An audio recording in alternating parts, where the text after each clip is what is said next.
इन दिनों हरियाणा का हिसार चर्चा में है क्योंकि हिसार कोर्ट के बाहर कुख्यात गैंगस्टर विनोद काणा की हत्या की गई है। हालांकि हत्या 20 अगस्त को की गई है, लेकिन इस पूरे मामले में अब कहीं ना कहीं जानकारियां चौंकाने वाली निकलकर सामने आ रही है, जो अब कहीं ना कहीं हरियाणा के अंदर बदमाशों के वर्चस्व को लेकर जो कहानी निकलकर सामने आती रहती है, उनमें एक बदमाशों की फहरिस्त और हुई।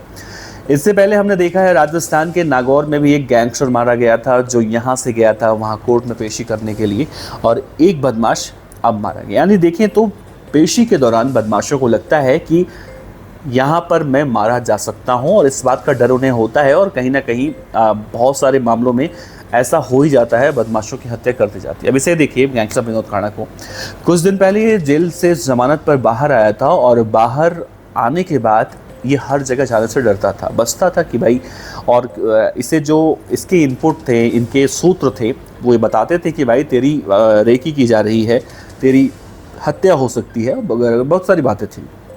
अब देखिए इस पूरे मामले में, यानी देखा जाए तो हिसार में कोर्ट कैंपस के बाहर जो गैंग वॉर हुआ था, गैंगस्टर विनोद पाणु उर्फ काणा की हत्या हुई थी, उस मामले में पुलिस की जांच हुई, जिसमें अहम खुलासे हुए।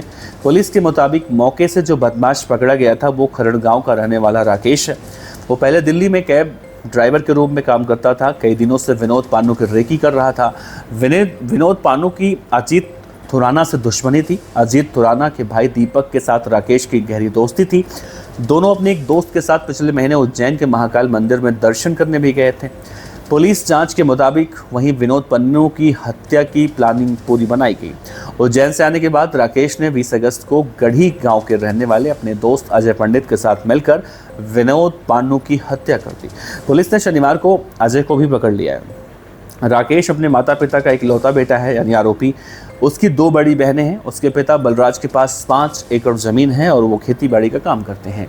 पुलिस की जांच में सामने आया है कि राकेश और उसके साथियों ने नारनौद कोर्ट में भी विनोद पान्नू की हत्या की प्लानिंग की थी, लेकिन उस दिन गैंगस्टर पेशी पर आया ही नहीं। इसके बाद भी विनोद को मारने की कई बार कोशिशें की गई, लेकिन हर बार उनकी ये प्लानिंग नाकाम हो गई। अब देखिए, जो पुलिस के दावे निकलकर सामने आ रहे हैं, सूत्रों के मुताबिक विनोद काणा और अजीत पहलवान दोनों एक ही गांव में थुराना के रहने वाले हैं। दोनों के बीच साल 2008 में वर्चस्व को लेकर खूनी गैंग वॉर शुरू हुई। खास बात यह है कि अजीत के हमले में विनोद की एक आंख चली गई थी। इसके बाद से लोग उसे काणा कहा करने लगे। इस घटना के बाद दोनों एक दूसरे के जाने दुश्मन तो बने, और उनके बीच में गैंग वॉर का खेल शुरू हो गया। कहा जाता है कि इस गैंग वॉर में अब तक कई जाने जा चुकी हैं।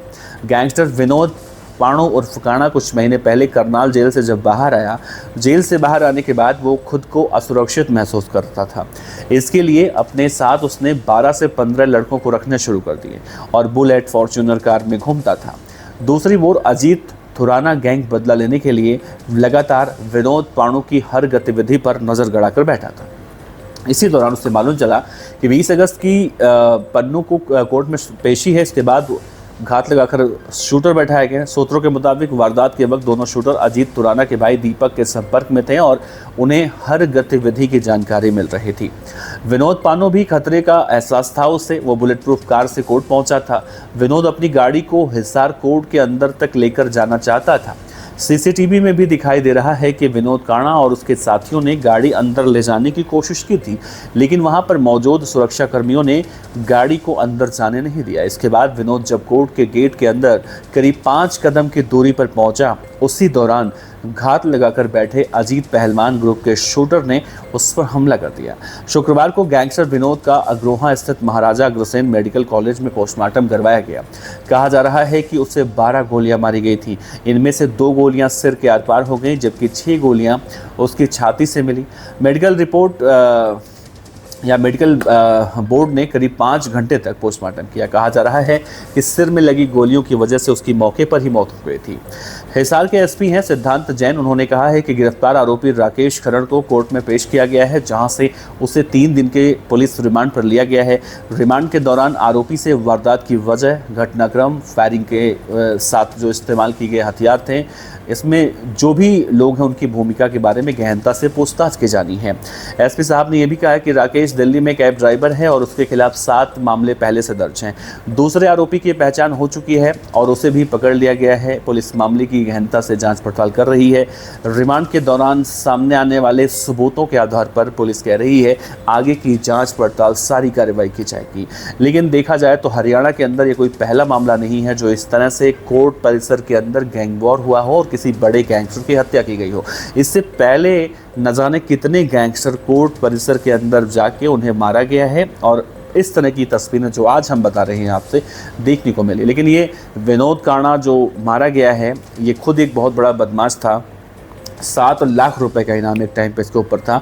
और सोचिए, कल्पना कीजिए कि जब ये जेल से बाहर आया करनाल की तो इसे लग रहा था कि ये मारा जाएगा, क्योंकि इन सबको पता होता है कि मैंने अपने कितने दुश्मन बना रखे हैं और ये जैसे बाहर आते हैं तो दुश्मन रेकी करके घात लगाकर बैठे होते हैं और जहां उन्हें मौका मिलता है वहां वो इस तरह के कृत्यों को अंजाम देते हैं। फिलहाल अपराध को कहीं से सही नहीं कहा जा सकता।